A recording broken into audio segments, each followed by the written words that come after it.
connu pour sa chanson en apesanteur, le chanteur Calogero était l'un des super coachs de la finale de The Voice Kids. Un choix étonnant après ses critiques contre les télécrochets pour enfants.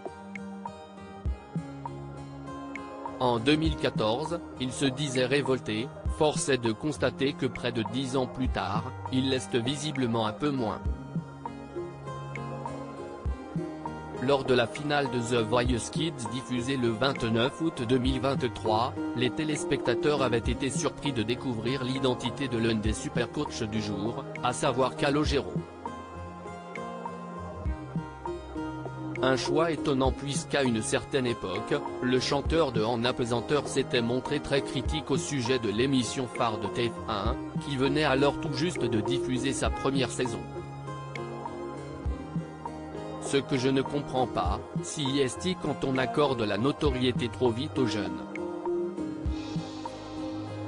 Je trouve ça grave à une époque où les gamins sont scotchés à leur écran.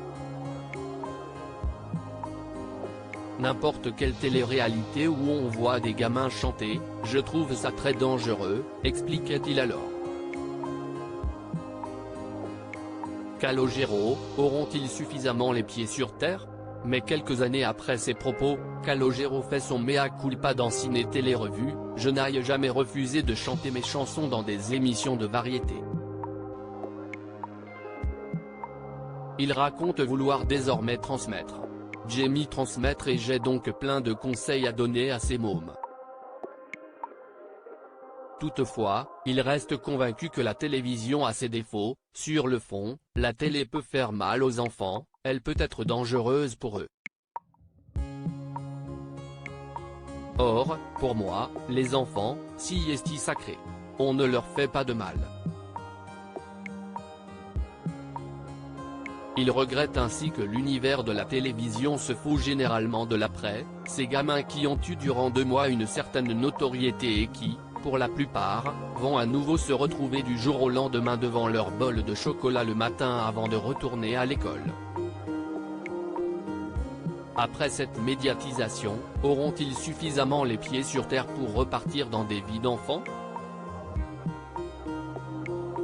Calogero respire pour M6 la finale de The Voice Kids derrière lui. Calogero a de nombreux projets en cette rentrée.